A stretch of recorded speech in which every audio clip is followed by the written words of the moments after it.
Good morning. I'm so privileged to be here this morning. Bonjour. Habari za asubuhi. Mwaramutseho. Okay, my name is Salvatore Nzambimana, and I'm from Africa, in the east of Africa. To be here is the grace of God, and I'm so happy to see you this morning. I'm going to share the story back to 18 years ago, since when I was 16 years old. Especially my life taught me something special that maybe you know or you may not know. I know I come from far, from where some of you have been or not. Maybe you have heard about Africa, but Africa is beautiful. What I'm going to share today is not that beautiful as you may think. I was born in the refugee country where I spent my 16 years. Then after that, I had to be separated from my parents. Then that's my starting where I was by myself in a dark place, where I couldn't think about my future. I left from Congo, DRC. Maybe for those who may know or may not know, this is where I was in that area. I have met people, they ask, where are you from? I'm from Burundi. Where is that? That is a country of Africa. So you may see there is Rwanda, Burundi, and the DRC. So we were there when the war began in DRC. There was no choice.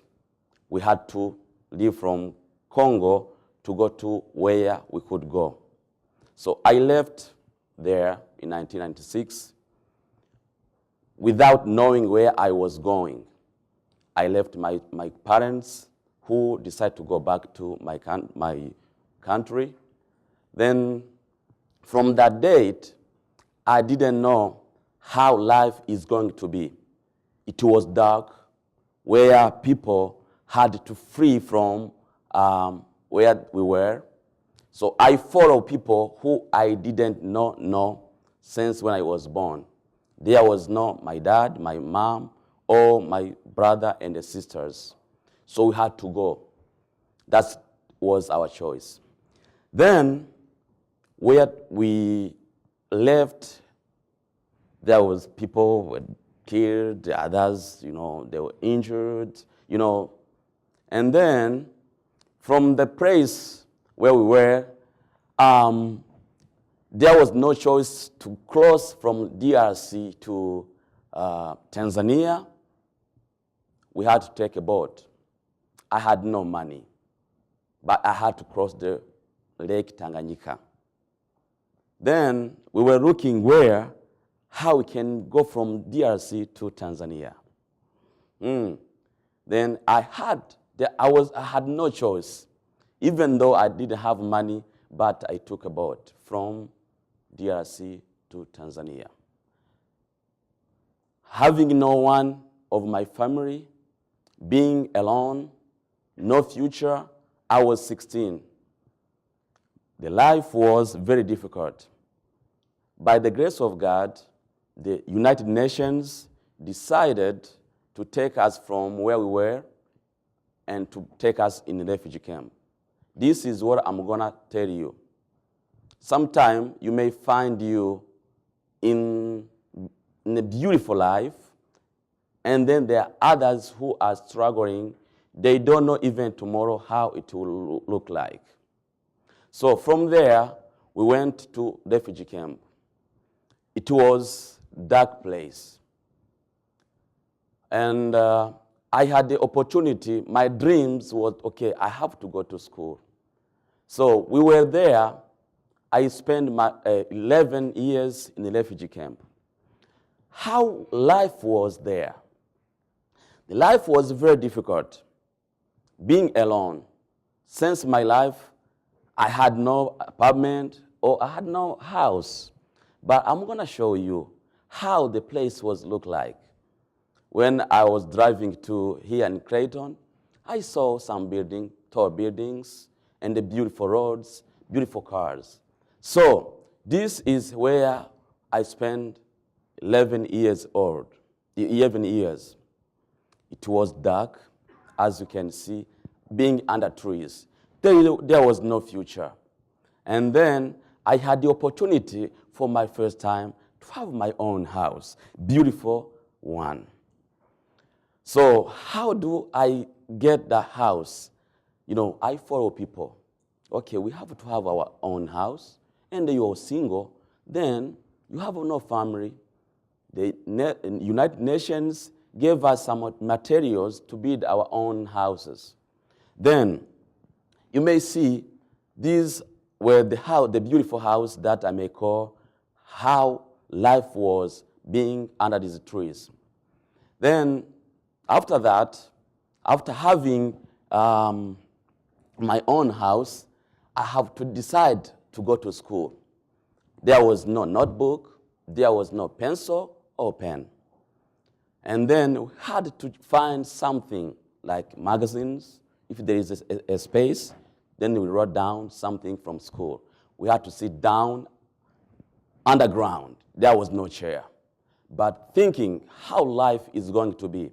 Then I struggled in that life. So it was very difficult to find food. It was very difficult to get soap. It was very difficult.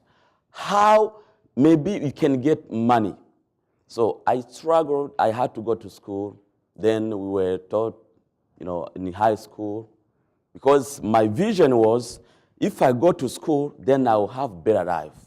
But I couldn't think about that. I'll come out of that beautiful place.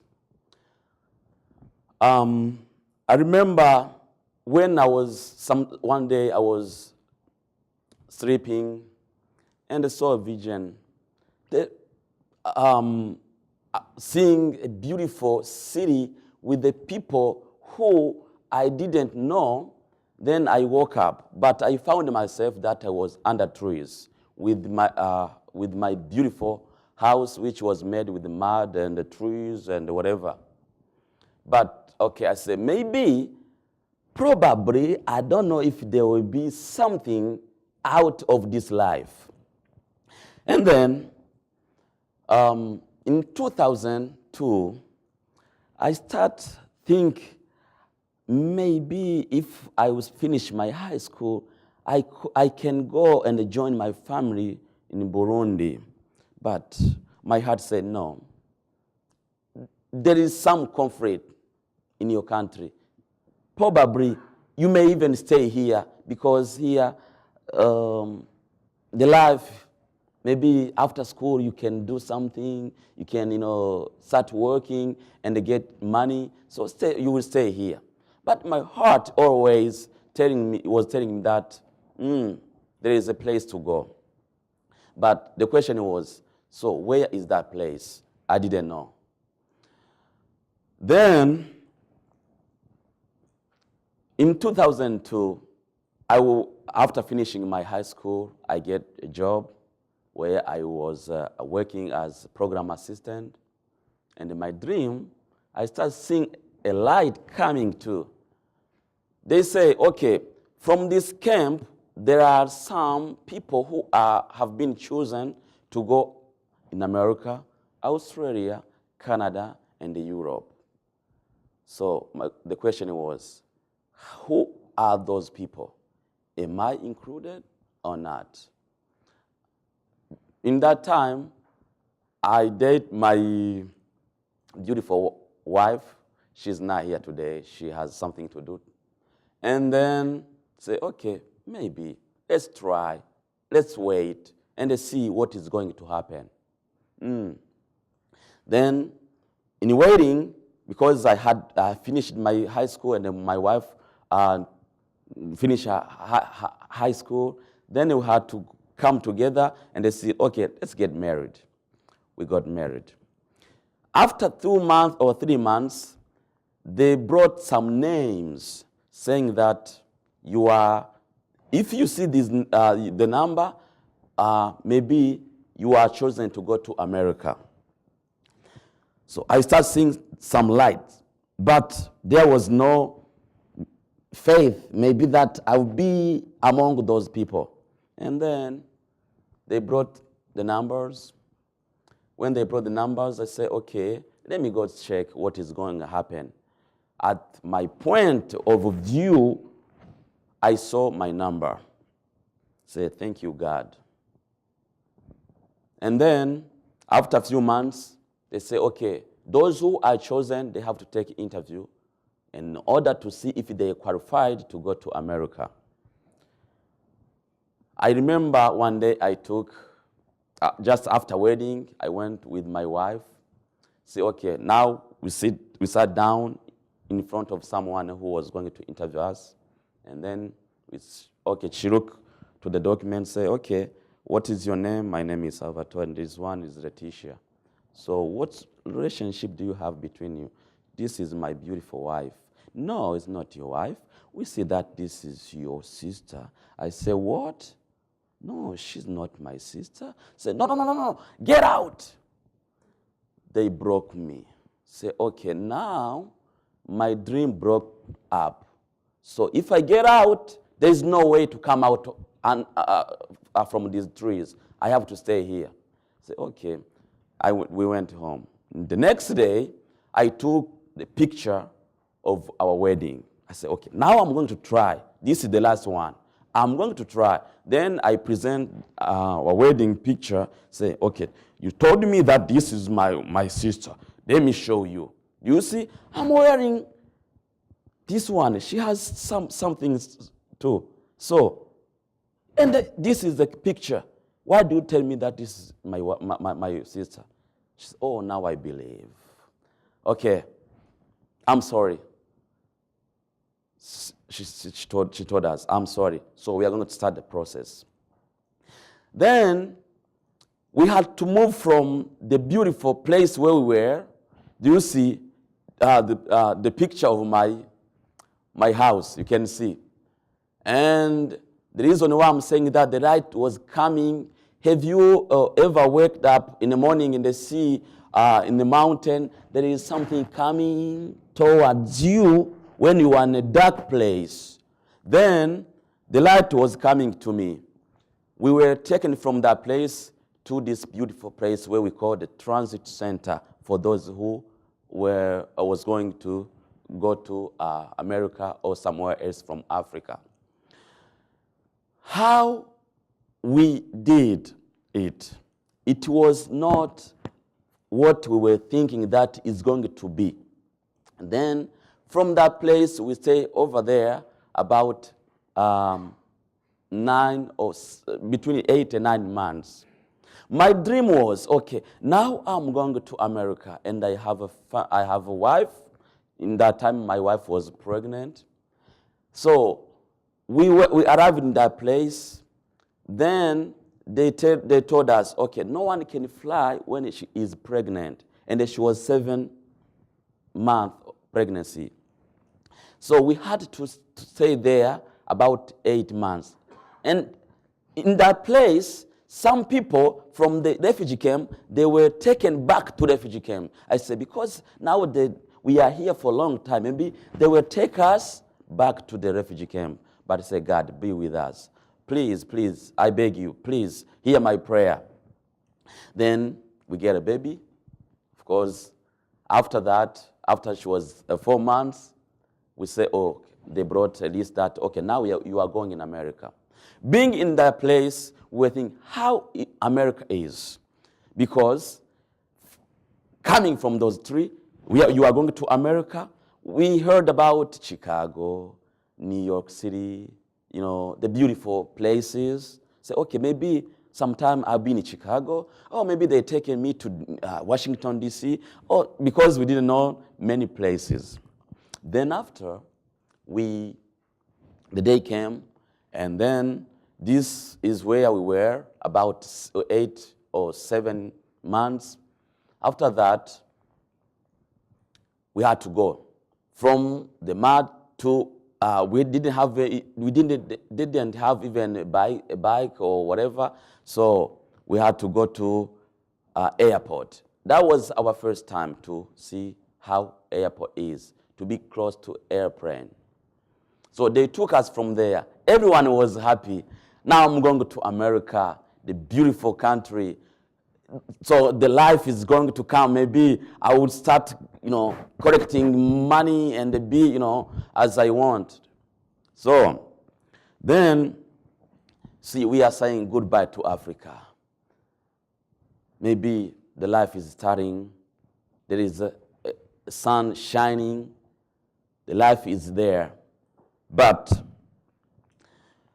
my vision, what I had in my mind was, when I get in America, I will go to school, and then I'll have my better education. When we came to this country, the first place was New Hampshire, in Laconia City. I and my wife and our firstborn, Patricia. Then we get our second, Joy. After 4 or 5 months, my wife got depression. It was very difficult.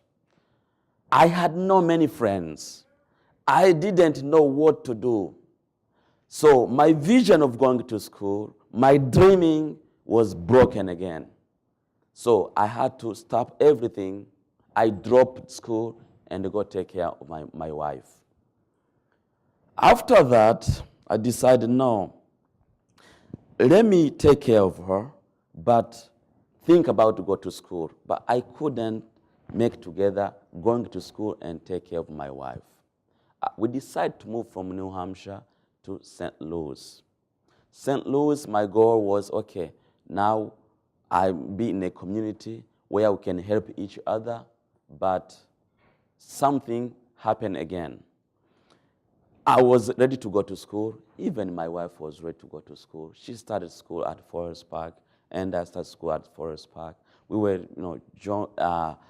we having, fun. Okay, coming to school, go to work, take care of our kids. She got pregnant again. That was like 1 year ago and some months. I was enjoying life of going to school, but my goal was, okay, this is what I'm doing. I'm taking care of my family. I have a church too, because I'm a believer. Then my wife again got very, very serious depression. She dropped off the school, and then there was no choice again. I dropped school. She was in a hospital about 2 months. She didn't know where she was. My heart was broken. I stopped school. I stopped working. I had to take care of my wife and our 2 daughters. Thinking, so how I am going to come out of this situation? It was very difficult. But by the grace of God and by the healings that is coming from above, I saw a miracle. That's what the beginning where I start meet many friends from my community, just come to comfort me. Don't worry, this is going to end. But in my heart, I said, no, what I see, because she doesn't know even where she is. And you're telling me that, and she's pregnant. She doesn't know even she's pregnant. How is it going to be? So I saw a miracle. One day, she woke up in the morning. She called me. Now where I am, I don't know how long I've been here. Where is Patricia? Where is Joy? What is happening to me?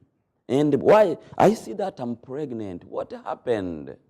So it was very sad, but I just feel that, okay, God, is you doing this or what happened. I didn't believe what was happening. So the reason why I'm here is not to just tell you this, but is that I'm here to encourage maybe some of you. You may be in the dark place. You may think that doing a business or whatever you do in your life, but sometime you may be on the top of mountain, or you may be under of mountain. When you are under of mountain, you cannot think that you will be on top. I came here in this country, beautiful country. I had something in my pocket. I had 1,000 shillings. This is what I had. And then when I compare, this is 1,000 of shillings. It doesn't even equal to $1. But I'm so glad, instead of having 1,000, which is not equal to $1, I may have 100, and I have friends. The life is like a mountain. Don't think where you are that will stay there. It may change. It changed, even in my life. It was unbelievable that I could get out under of trees and be on this stage today. But here I am. I met friends. I met Gary. I met others they are here. So it helped me not think that I'm alone. I encourage you, whatever you're thinking that it may happen, it will happen. But believe it. You may pass through some difficult time as I was, knowing not what to do and what I could have, but now I'm standing here. Life is changing all the times, but take courage. May God bless you.